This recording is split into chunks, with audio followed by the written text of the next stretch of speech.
Hello everybody, I don't know right now if this stream is working, but if it is working, please let me know. Jump onto the studio, jump onto the show. It looks like it is. So the other link that I had going is just not gonna make it, everyone. It's not gonna make it. So what I want you to do is, let me see if I can jump in here and get everybody who's on the other stream to jump on over. Let me see here. Jump on. Oh, this is the good one. This is the good one. No. Whoa. That's bizarre, huh? Now I'm streaming me streaming. Okay. Hang on a second here. Hang on a second, everyone. Let me see if we can jump in here. This one, which is still in the waiting room, and I will get started in just a second. Okay. Go to a different room. Go to the other room on my channel. Let everybody know. Go to the other room on my channel. I'm the worst streamer. I'm still getting, I'm like a rookie with this technology. So bear with me. Bear with me. Go to other stream on my channel. Please. Okay, everybody. All right. Oh, no, giveaway. That was a bit of a giveaway. We're going to run through some of these hilarious Rittenhouse memes. I know I'm not a boomer, but let me tell you, I'm also not the most technologically savvy. I'm pretty excited that I can even do half of what I can do on here. To be perfectly honest. Now where'd everything go? Oh, man. Now okay, now I lost my screen. Hello, baby. Hello, Zephiel. Hello, Infidel. Everybody bear with me. We're going to get into the good content here in a minute. As soon as I can get everything back on track. No, we don't want that picture. We want this picture. Okay, but where'd the picture go? Where'd the picture go? You gotta be kidding me. You've got to be kidding me. Now I can't find the second screen. I somehow moved it off the screen. And I can't find it. There it is. Okay, there it is. I can't believe you called me a boomer. You're killing me. Joe the Boomer. Just brutal. Brutal, guys. Man. This YouTube, I'm telling you, this YouTube, plenty of channels do this. I don't want to be the channel that does this, baby. I don't want to be it. Okay, here we go. I'm back. Woo. All right. I am set up for the most part. If anybody... Rakita's got it on lockdown, though.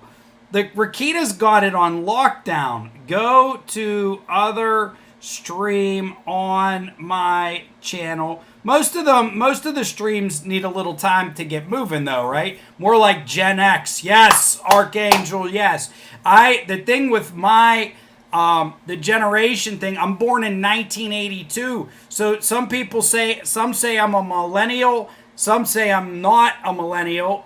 Some say I'm Gen X. It really depends. I'm right on the borderline there. I believe I have more in common with Generation X than I do the millennials. But I'm probably even a bit more tech savvy than...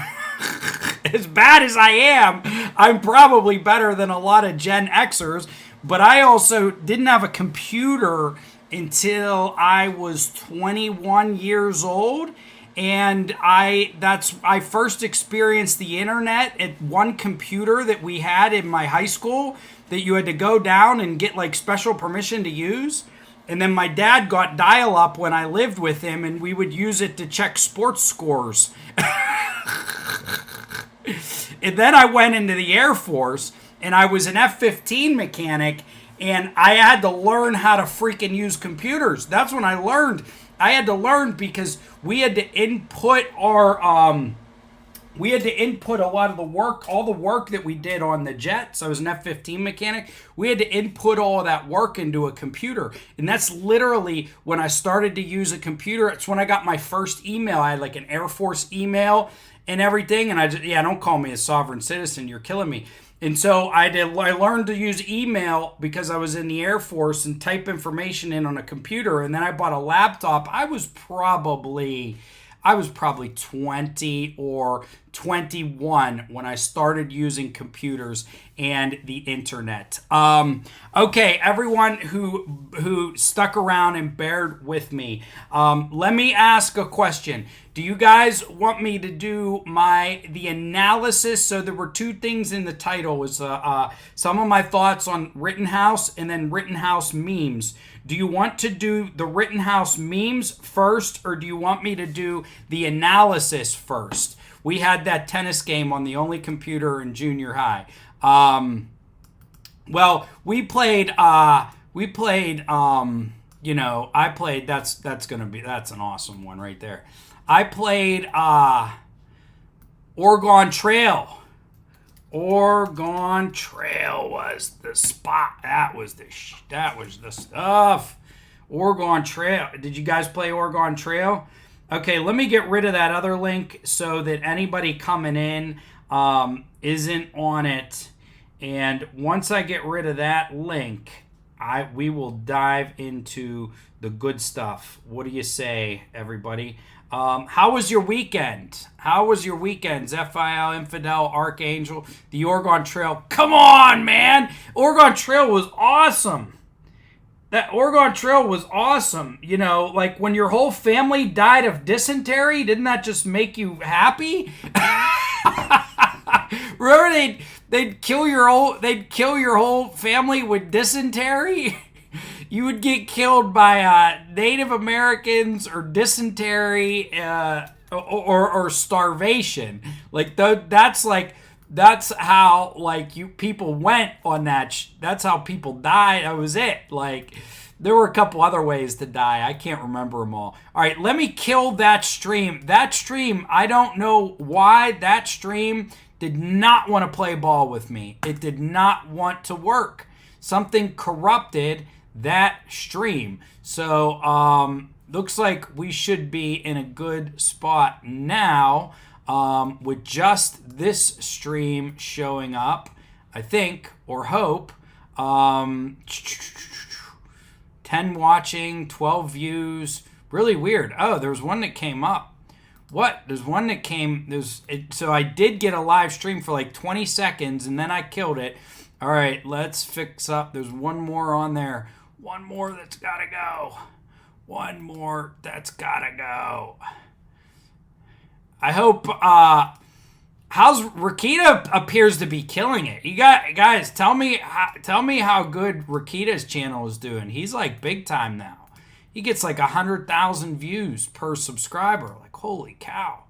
Or per video, sorry, not per subscriber. Rakita's like in the big leagues. You know, I wonder how much he's making off of YouTube. He's got to be killing it.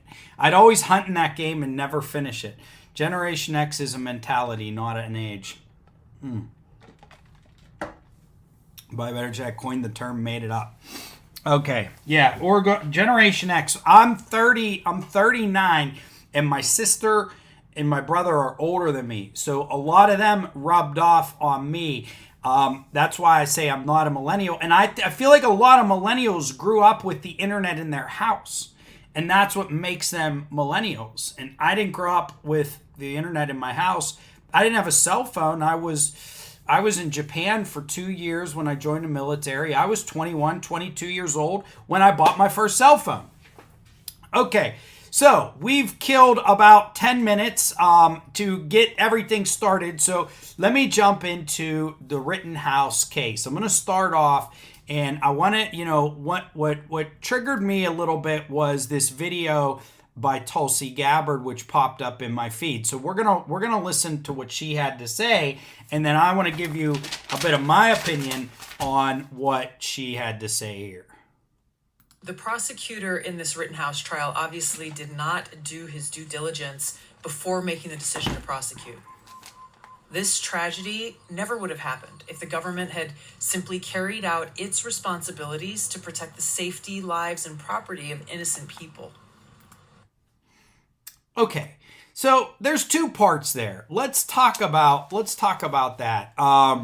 I know Zephael. Hey, I don't know. I don't think I'm ever going to be as famous as Rakita, man. And I will not forget you guys that were here first, but we'll see. Okay, so that there was a two-part statement there by Tulsi Gabbard. She said the prosecution did not do their due diligence and that the situation would have never arisen had the government had an effective response or done their job.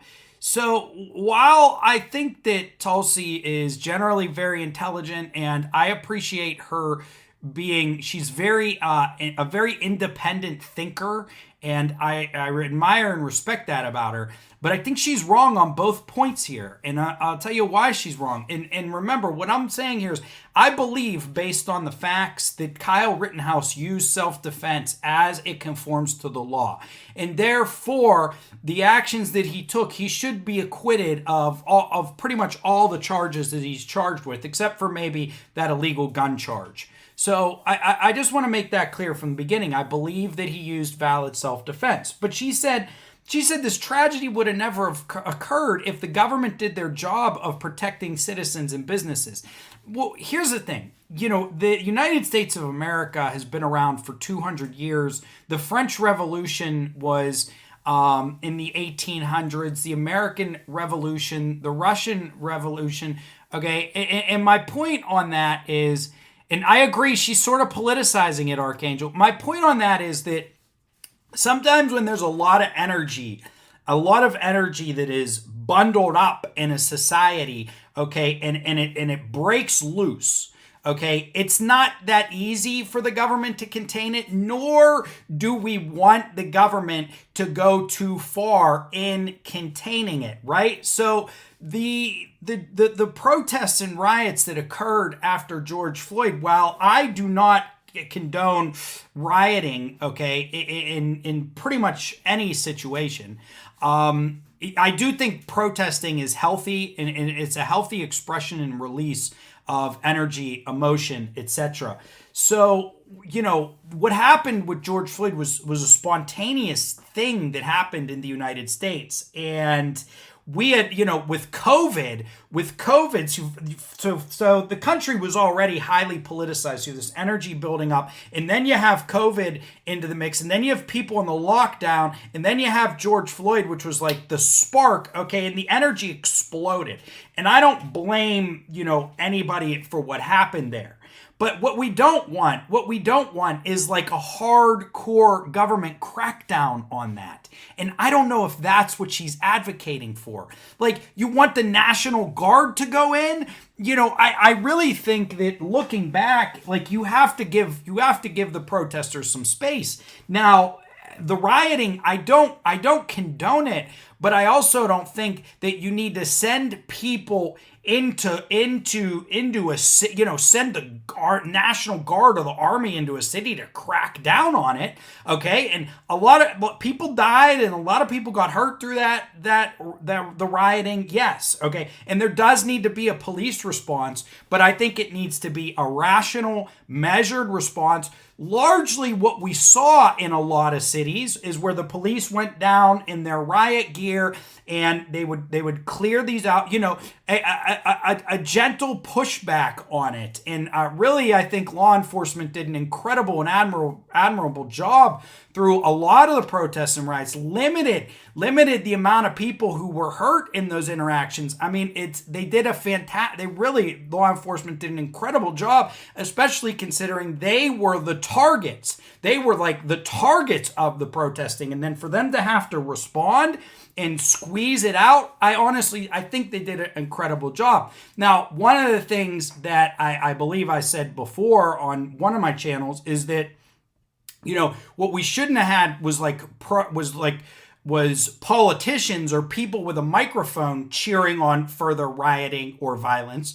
Protesting yes, it peacefully, but the rioting, and a lot of politicians didn't distinguish between it, and they just got behind it, and that could have led to more of rioting than what we should have seen across this country. Okay, so there's a lot of problems with the government response, but for her to say that it's the government's fault that they didn't respond to this so that the Rittenhouse tragedy wouldn't have occurred, I mean, that's a bit ridiculous to me, okay? It's a bit ridiculous. It was a spontaneous eruption of protests in this country and rioting. And while the rioting, I certainly condemn the rioting. I thought law enforcement did a good job to calm things down. And it's extremely sad that some people lost their lives through it. And I blame some politicians for cheering it on.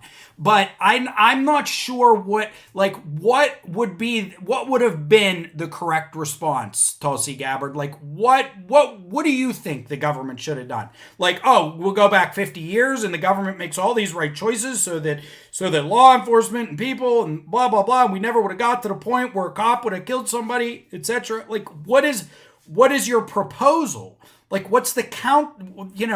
It's easy to say, it's easy to blame things on the government. It really is. It's easy to just da-da-da-da. And I'm not advocating for the government, all right? If if anything, I'm a libertarian, okay? But to just say, this wouldn't happen without a government with a better government response is ridiculous. Like, tell me what they should have done differently. So I agree that she was politicized. She's politicizing the moment, and anybody who's sort of advocating that position, well, Kyle Rittenhouse wouldn't be under trial if the government had done their job protecting things. Well, no, that's really I don't know what the alternative would have been. There were police on scene. They can only do so much while also not contributing to a further loss of life. So then she says, this is another opinion that maybe a lot of my viewers aren't going to like, but then she says that the prosecutor didn't do their due diligence. And here's what I say to that is when you have a situation where people are shot and killed, where people, and especially multiple people, are shot and killed, I think it's a good thing if that situation is very closely scrutinized, okay? And when criminal charges are very, very seriously considered. Because, there's also the specter of the prosecution or law enforcement doing nothing, not bringing any charges in a situation where maybe charges should have been brought. And that gets to the root of things, right? Is when you have these factual situations, it's usually very gray. It'd be great if everything in the world was black and white and you could look at it from, 100 feet away and say, that was self-defense. Or you could look at it from 100 feet away and say, that was not self-defense. That person needs to go to trial. That's a very, very difficult thing to do. And there are a large percentage of cases where that is the case, right? And I can tell you, I've practiced law for 8 years now. I'm a trial lawyer. I do criminal defense. I do all kinds of stuff. But every day I'm reading criminal complaints written by the police. Every single day, new ones over and over and over again. I read search warrants. I read all of these materials.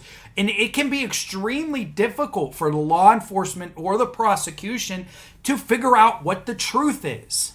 And so you say that charges shouldn't have been brought. Well, we didn't know everything that we know now through the course of a trial.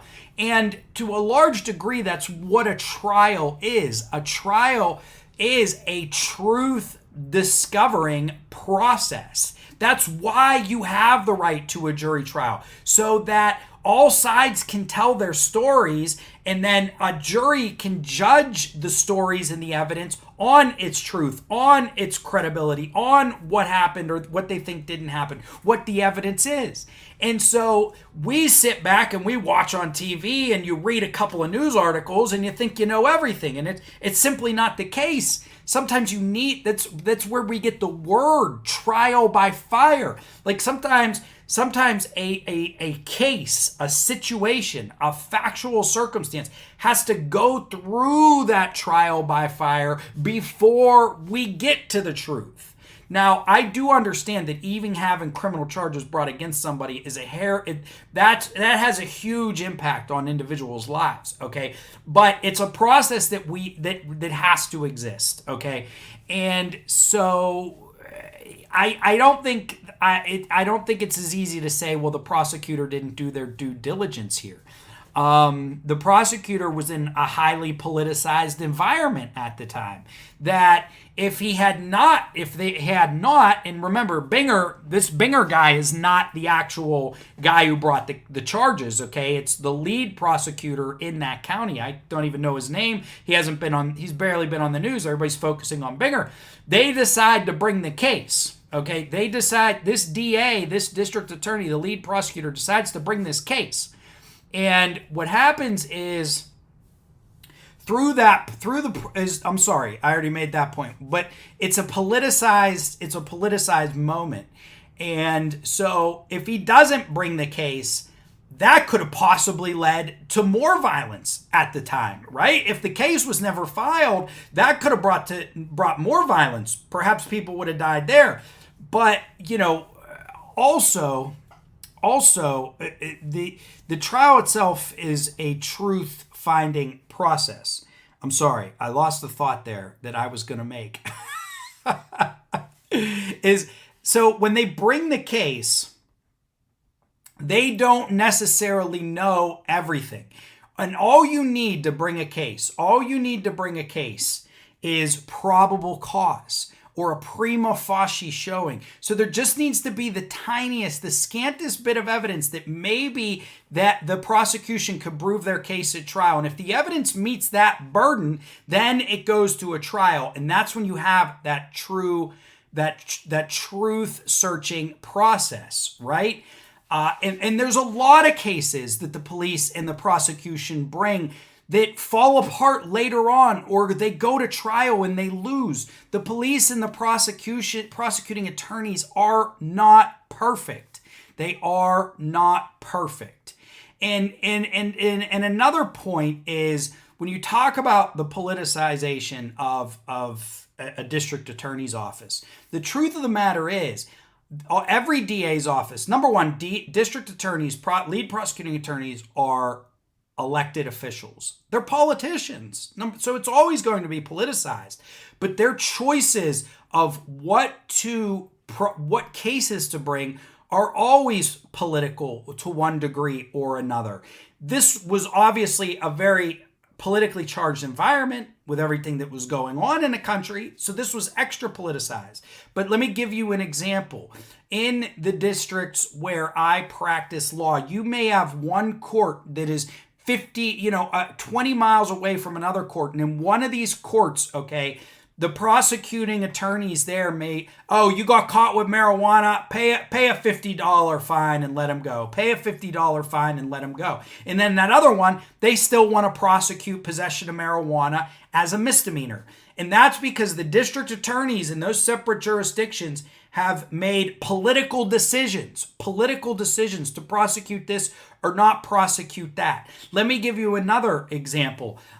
Prior to the opiate crisis, it was not common for district attorneys to prosecute contractors who started jobs and then didn't finish them. They would often say, look, you need to pursue that through the civil courts. Well, with the opiate epidemic, all these contractors have been ripping people off in Western Pennsylvania. And the DA said, you know what? I'm sick of it. I'm going to start prosecuting them. So literally, there was like a line in time where if you committed this crime before, let's say, 2015, you didn't get prosecuted. You committed it after 2015, you did get prosecuted. That's a political decision. One more. Prior to COVID, prosecutors never pursued charges for unemployment fraud. Well, then COVID comes, everybody in the country gets unemployment. The news covers a story where prison inmates are filing for fake unemployment. What does the Attorney General in Pennsylvania decide to do? The Attorney General decides to start prosecuting unemployment fraud cases when prior to 2020, they would have never done it. Same thing. They'd let it be handled on a civil basis. It would hit your credit. Now, because the politics have changed, public perception has changed, this prosecutor made this decision to start to prosecute these crimes, which they didn't do before. An even more absurd example is there's all these laws that exist on the books in states that prosecutors simply choose not to prosecute, or the police choose not to investigate them or treat them as crimes, right? It wasn't until, 10, 15 years ago, there were some states where homosexual couples, getting together was illegal. Right? But those states didn't prosecute those laws. Maybe 50 years they did. They didn't take them off the books. The district attorneys and the police just decided we're done. We're not prosecuting those anymore. So every decision a prosecutor makes is political. Every prosecution is political. This was political, probably more so. But I would argue that the facts here were very gray. And so when the prosecutor made a decision to bring charges, I don't think that I don't think it was a bad thing. I do agree with her on one point. I don't think that the prosecutor should have ever brought intentional homicide charges. I think that in a world where you're bringing charges with imperfect information, right? They didn't know Rittenhouse's state of mind or what he had to say about it until he sat on that stand at the trial and told his story. And that, in the way, in his perspective, changed everything. It changed everything. So when the DA, so it's easy to say after the fact when you hear Rittenhouse's testimony, you say, this case was BS. They should have never brought these charges. That's so easy to say. It's so easy to say, but the world is not that easy, okay? And you would have never known what Rittenhouse had to say if you didn't have that trial and he sat on the stand and he gave his testimony. That's why a trial is a truth-finding process to a large degree. I mean, even that FBI video and the satellite video that wasn't released until then, all this new evidence, you get to hear the experts talk about what they would have said or done in the situation. It's incredible. All the video, you get to hear from Grosskreutz, the guy who got shot. You wouldn't have heard all of that without a trial. So of course you can sit there at the end of the trial and say the prosecutor didn't do his due diligence. I'm sorry. This prosecutor didn't have all this information at the time.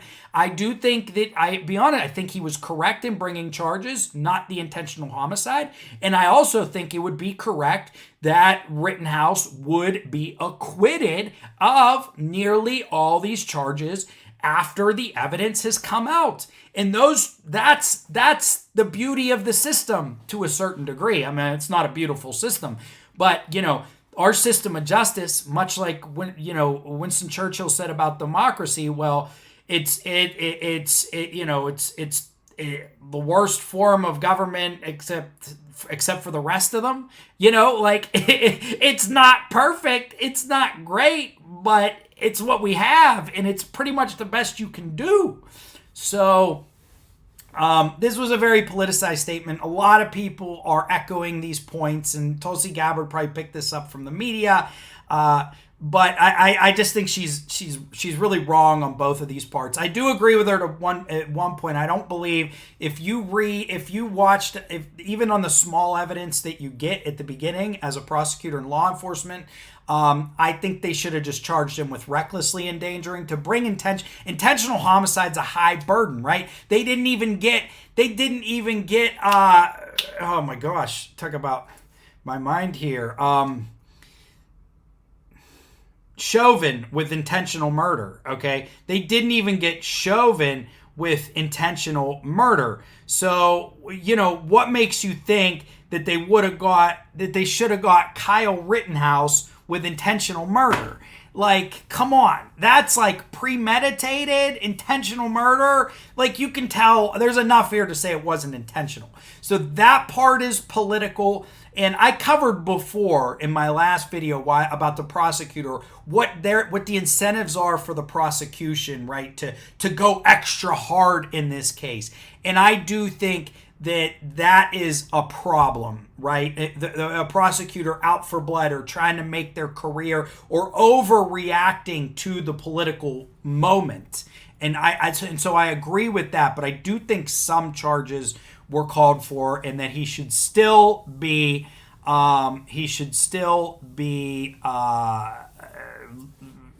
acquitted in the end. Well, you make a good point, Zephael, and you know the truth is that within the justice system, attorneys and if you want the best attorneys, they're going to be expensive, and you are going to lose a lot of money through that process that's not recoverable, and it's sad and it's tragic. Excuse me, but you know what's the alternative to not have a justice system? To not have trials, just to assume people are guilty before they're innocent? Like, that's, again, what's the alternative?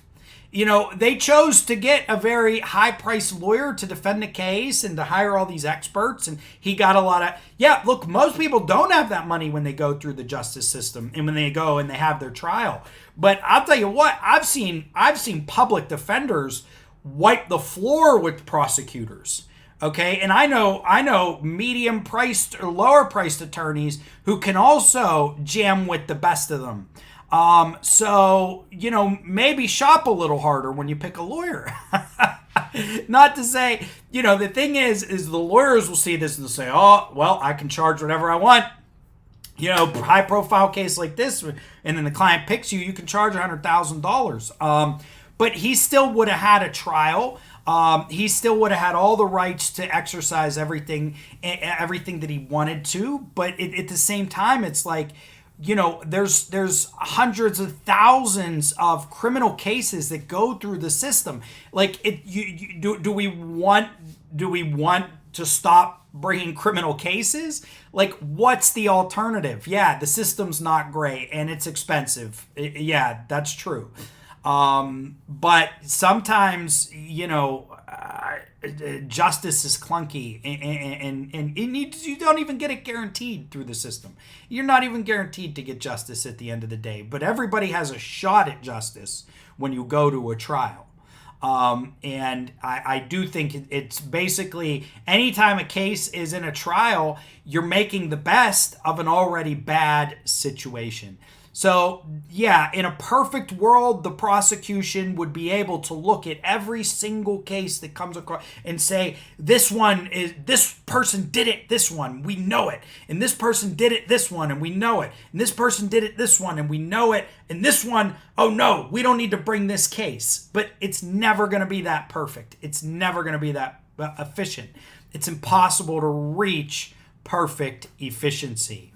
So those were the things that I really wanted to talk about on this stream. Now, let's have a little fun, shall we? We're going to look. So one of the great things about at least this trial, at least this one, has been the memes. And I don't know how many of you guys, I don't know if you guys have seen a lot of these memes. But they are cracking me up, all right? So let me just get my screen in order here so I can see what the heck is going on. There have just been some savage memes, and I really respect and enjoy a good meme as much as the next person. So let's take a look at a few of these. Okay. All right, here's one that's really been surfacing. Restaurant. 5 and under eat for 3. Dad, he's 5. No, I'm 6. Dad, facepalm. And the genesis of that meme is this Grosskreutz testified in the prosecution. Dad, they thought that he was going to get up there and really just tell their story or back them up, or, and he didn't. And he didn't. He got up there and he basically said that I was pointing my gun at Rittenhouse when he shot me, and boom, that proves Rittenhouse's case for self-defense. Boom, gone right there. And so that's the root of this meme. But again, good prosecutor. Look, a good prosecutor will put a witness on there. They'll talk to the witness before him, put a witness on there, and let the witness tell the truth. Let the witness tell the truth. That's what it's about. It's about finding the truth. They perhaps didn't know he was going to testify that way before they put him up there. They didn't know he was going to say that. Again, it's like, so it's easy to say now they shouldn't have brought charges, but they didn't know this guy was going to say that. Though, well, I will say this, that the one image does appear to show him pointing, but the timing of it was very unclear. The timing of him pointing the gun. So, after you hear the trial, it's obvious, Grosskreutz basically says, yeah, he shot me once I pointed the gun, but everything happened so fast in the video, we wouldn't have known that without the trial. Okay, breaking. Kyle Rittenhouse found guilty of murdering prosecutor's career. I find that pretty hilarious.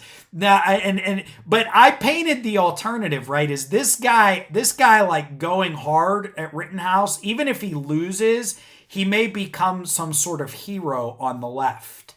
So this might actually propel his career, even though he lost. Really, the thing with being an attorney is only when you lose a case that people say you should have won, does it hurt you? If the perception is this is an easy case, you should win it, and you go out there and you lose it, that's when you look like a bad attorney. I think most people are going to agree that this guy Binger, while he did have a lot of missteps, I'm not going to deny that, but most people will say at the end of the day that the facts weren't there for him. And so he lost this case. I don't think that makes him a bad lawyer. I do think he went a little too hard and too far, and his courtroom style is not my style or even the recommended style. But I don't think that it makes him a bad lawyer because he lost the case with bad facts. And Rittenhouse's lawyer, while he's done a really good job, at the end of the day, you're going to say, well, look, he should have won that case. He should have won that case. So what happened should have happened. So I don't think this is going to kill Binger's career. It might actually make it. Okay. When you lied, or it'll make it in certain circles, he may actually become more popular. Okay. When you lied on your job application and now the judge is yelling at you on TV. And Judge Schroeder, man, he did go at him a couple of times. He did go at him. Oh, I forgot to do the same time sip. Listen, what do I got here? Everybody, yeah, this is what I had. This is what I ate today. Kentucky Fried Chicken. Listen, raise your cup, your glass in the air. It always tastes better when we sip together. I don't know why, but I think we're just wired that way. When you do things with another person, it tends to be a bit more enjoyable. Not everything, but most things. So raise your cup, your glass in the air with me. Cheers with me. It tastes better when we sip together.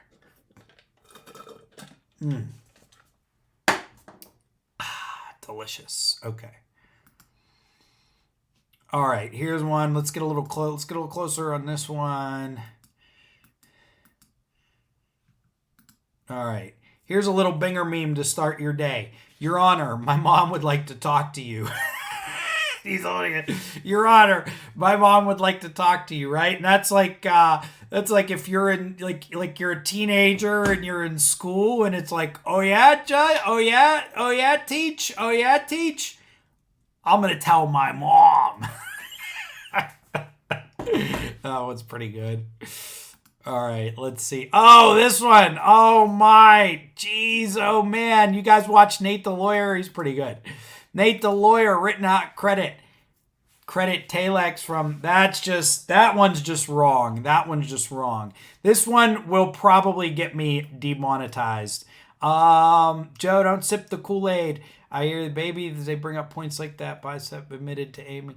No, there's no rum. I don't drink that. I don't drink alcohol that often, guys. I really don't. I don't really even like alcohol very much. But I do occasionally have a drink. So, no rum in the same time sip. Joe's sober 99% of the time. I don't think I've ever done one of my shows while under the influence of alcohol. Okay. This one I did enjoy very much because I'm a fan of the movie. Prosecutors charge Rittenhouse with not wearing enough flair. That is from, oh man, my memory is failing me. I'm telling you. The movie is Office Space. The movie is Office Space. Yes, Office Space. I can't believe I had to Google that. Jeez, guys. Wow. Yes, Office Space, and the main character, Jennifer Aniston, works at the restaurant, and they have to wear flair, and her boss keeps getting on her for not wearing enough flair. And this dude definitely looks like that dude from Office Space. And, thing is, Binger's got a little bit of flair there, right? He's got his little Wisconsin pin. He did a little bit of flair. Okay, one more. This one is actually, I don't really know why, but I think it's my personal favorite because I can really appreciate a hard-nosed judge. The Rittenhouse judge today was in beast mode. That prosecutor took incoming the entire day. Rittenhouse is innocent, and the judge knows it. Well, it's not the judge's job. The judge is there to be a referee. That's what judges are. But I just think this is really cool with the eyes. It's like he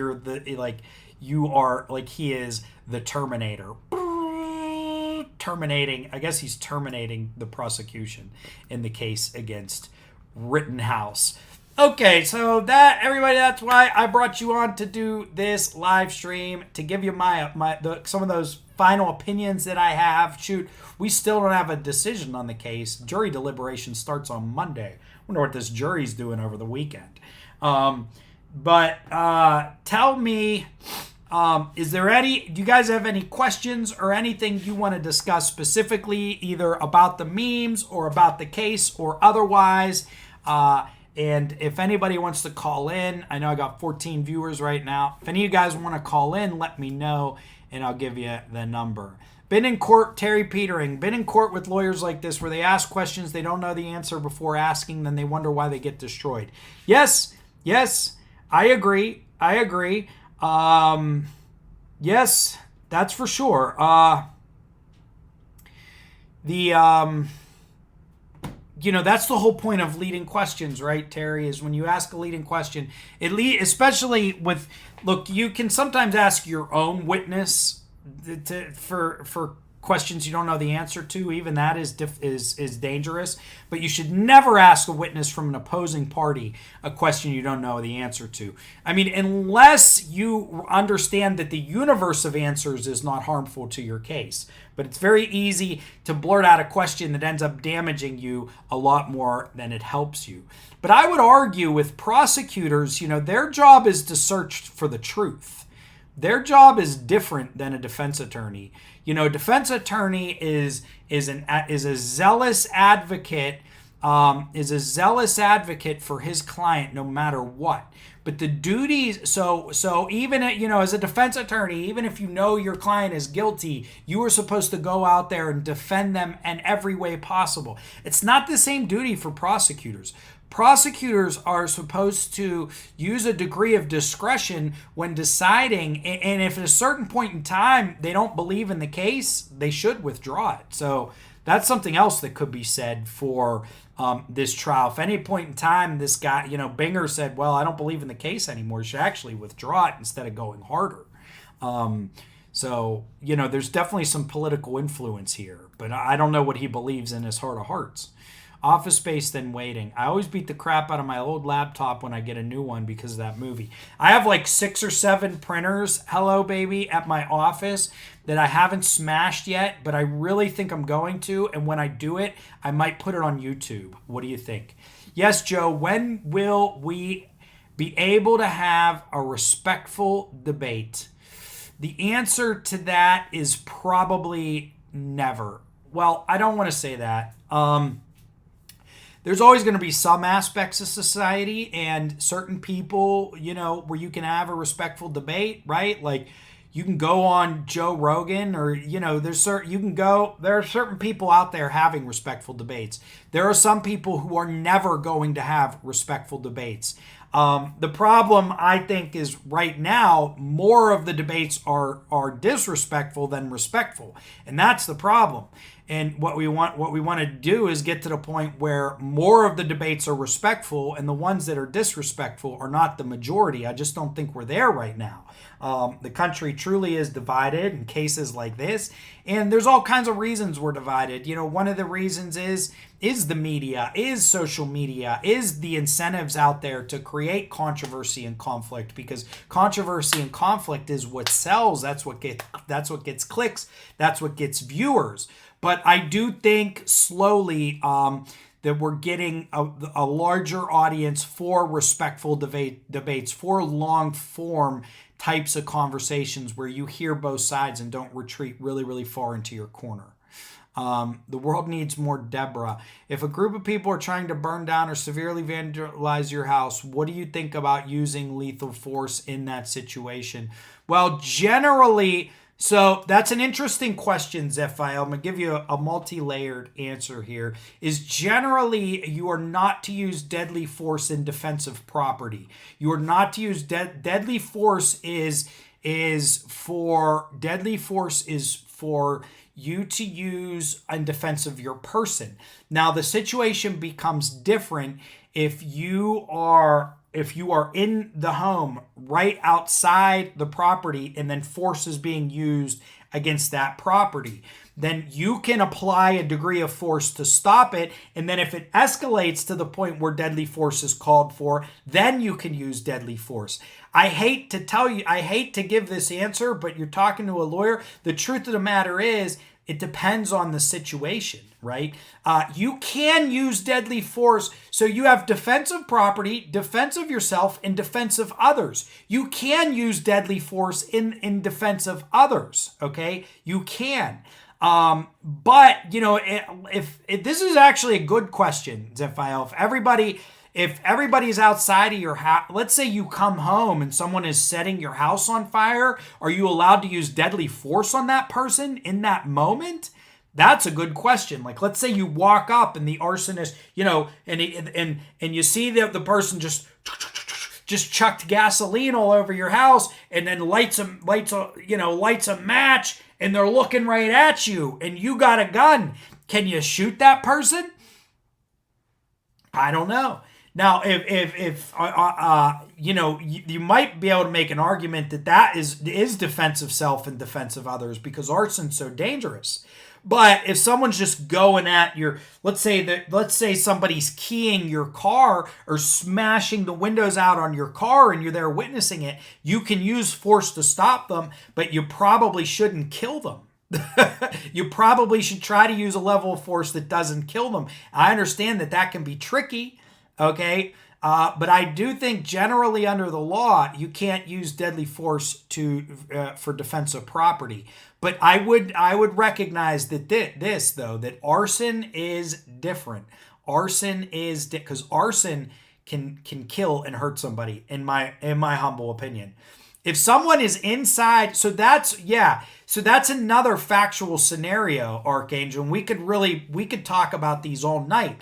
If you're in your house and somebody comes up to your door and is hitting it with a hammer or trying to chop your door down and comes into the house, when you're inside the home and you're protecting the home, most states are going to allow you to use deadly force in that situation, even if the person didn't have a weapon. Now, some of them don't. Some of them, even in your house, you have a duty to retreat.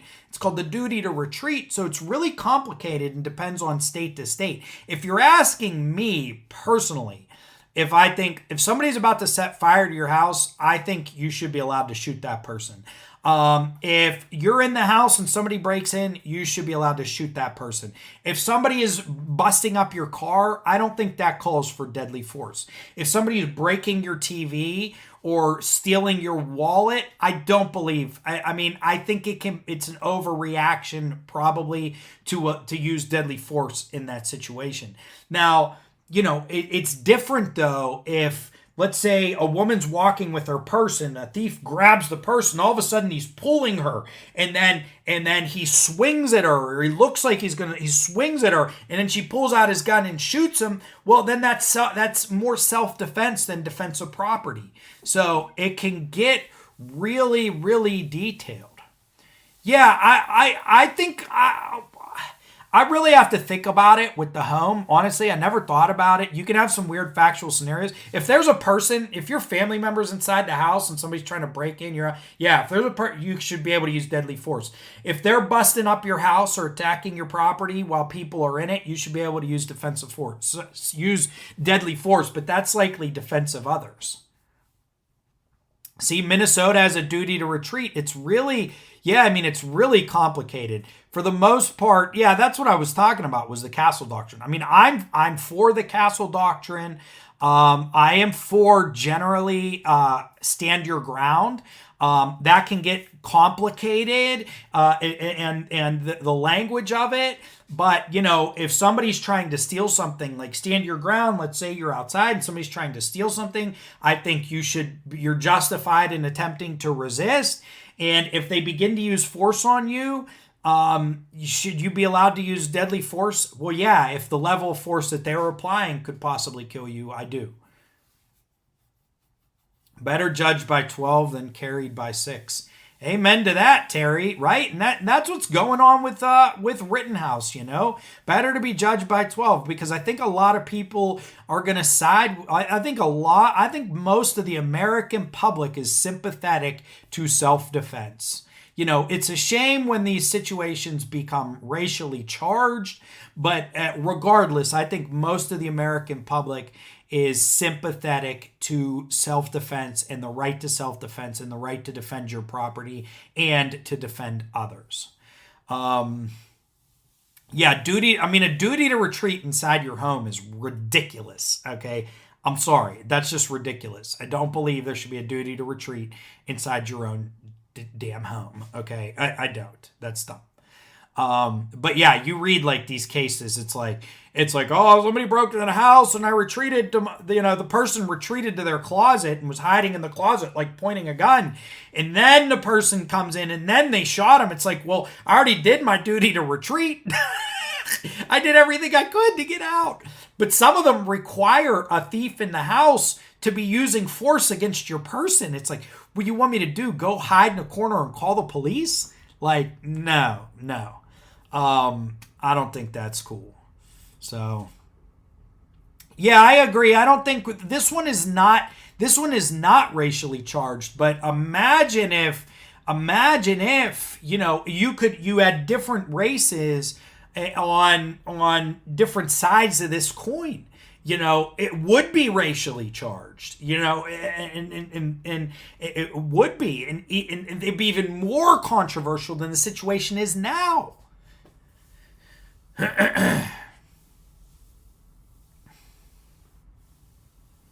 Archangel for Truth, what does the 10th Amendment mean when it adds or to the people? I don't know, man. You'd have to put it up and then I'd read it and then, it'd probably start to come back to me. I do know the 10th Amendment, reserves rights that aren't taken by the federal government, reserves those powers to the states, but I can't remember the exact language. It's like that army game where you're commanding a company and you tell a soldier to retreat to their headquarters, then you click retreat while they're at headquarters. Nothing happens. What? Right? Exactly. Jump out the window or run out the back door. I mean, running out of your house from a robber is ridiculous. I'm gonna leave you guys with this story. There was a break-in in my neighborhood, and the people that broke in went into this individual's house and the individual was sleeping in his room, and he heard the people in the room, and he woke up like halfway through, or didn't really know, wasn't really fully conscious of what was happening. But at a certain point, he did like start to wake up, and he kind of realized people were in there, but he decided not to move, or he stayed quiet. So eventually he woke up, and he saw that his house had been robbed and his car had been stolen. Well, about 2 weeks later, somebody, and the interesting thing is that they were pretty sure that it was two individuals who had robbed that house. Well, 2 weeks later, a house was robbed in a neighborhood close by, and the owner of the house shot and killed that person. And then not far away from there, a second individual had broken in, was picked up by the police. And the police did not file charges, and sort of that was that.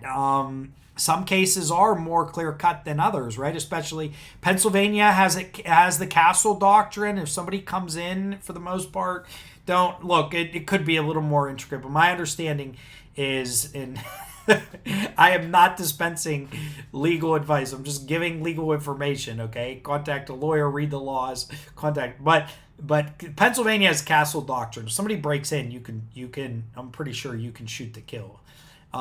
Here in the great split purple state of Pennsylvania.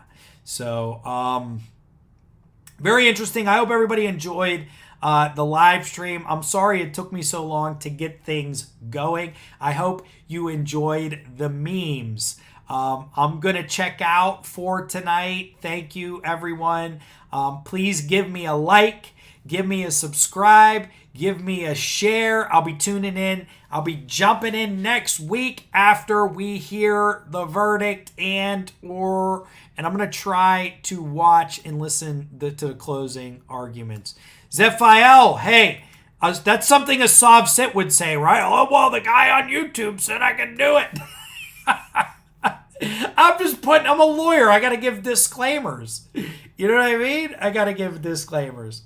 Zephiel, Archangel, Nova Zero, Life Rider, Hello Baby. Thank you guys very much for tuning in, making this stream a lot of fun. I will be in touch very, very soon. I truly, truly appreciate it. All right. Have a great night, everyone.